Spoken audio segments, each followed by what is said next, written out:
The right question is, why are there any men at all who want those positions of power? Because it's not just positions of power. You have to be such a knothead to think that. Oh, it's a position of power. It's like, sure, but it's a position of overwhelming responsibility. And if you make mistakes, you're done. Klaus, are now women. There won't be a damn man left in university in 10 years, except in the STEM fields. And it's a complete bloody catastrophe. And it's a catastrophe for women, because I don't know where the hell you're going to find someone to have to marry and have a family with if this keeps happening.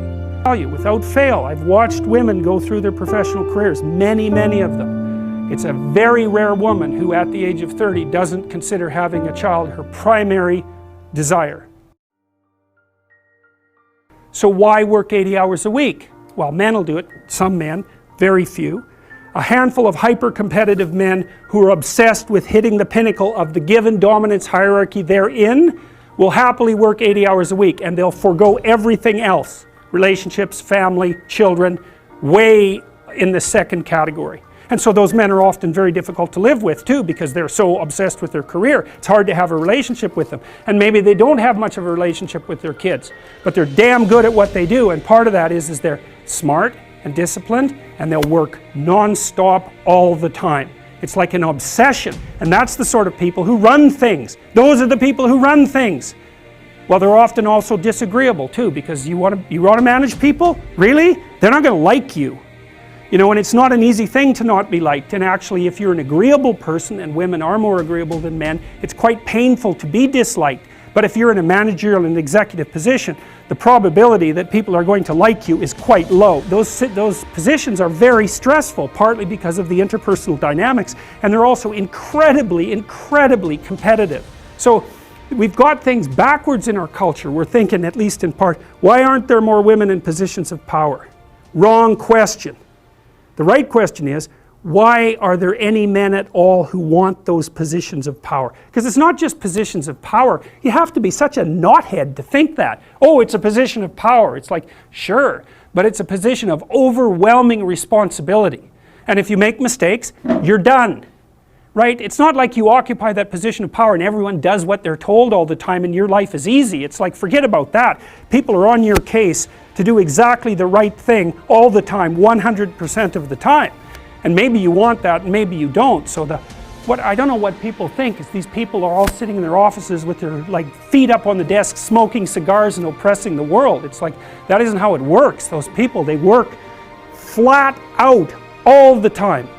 So, and it's fine if that's what you want, and some people are like that. They're hyper-industrious people, right? From a trait perspective, no matter where you put them. If you put them in a forest with an axe, they just wander around chopping down trees non-stop, right? Because it's built into them.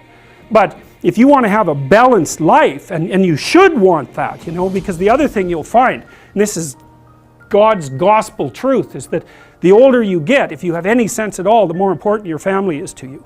Like the utility of your career, maybe that peaks around 35 or 40, and it starts to decline pretty rapidly after that. And what happens, if you're fortunate, you have someone in your life that you love, that you've woven yourself together with, and you have some kids so that you have something to do from the time you're 50 till the time you're 80.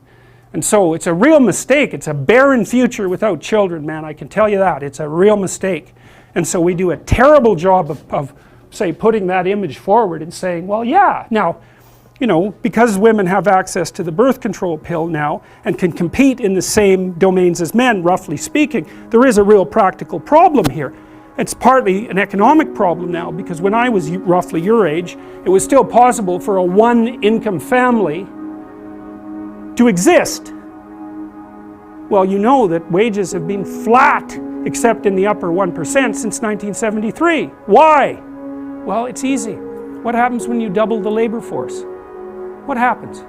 You have the value of labor. So now we're in a situation where it takes two people to make as much as one did before. So we went from a situation where women's career opportunities were relatively limited to where they were relatively unlimited, and there were two incomes, to where, and so women could work, to a situation where women have to work and they only make half as much as they would have otherwise. And now we're going to go into a situation, this is the next step, whereas women will work because men won't. And that's what's coming now. So there was an economist article showing that 50% now of boys in school are having trouble with their basic subjects. And you look around you in universities, you can see this happening. I've watched it over decades. I would say 90% of the people in my personality class are now women. There won't be a damn man left in university in 10 years, except in the STEM fields. And it's a complete bloody catastrophe. And it's a catastrophe for women, because I don't know where the hell you're going to find someone to have a, you know, to marry and have a family with if this keeps happening. So, and you think when you're 19, because you're so clueless when you're 19, you don't know a bloody thing, you think, well, I'm not really sure I want children anyways. It's like, oh yeah, you tell how well you've been educated. Dismal. Without fail, I got to tell you, without fail, I've watched women go through their professional careers, many, many of them. It's a very rare woman who at the age of 30 doesn't consider having a child her primary desire. And the ones that don't consider that, generally, in my observation, there's something that isn't quite right in the way that they're constituted or looking at the world. Sometimes you get women who are truly non-maternal, you know, by temperament. They have a masculine temperament, disagreeable, they're not particularly compassionate, they're not maternal, they're not that interested in kids. Fair enough, man, but there aren't that many of them, and there's plenty who will not admit to themselves that that's what they most desperately want.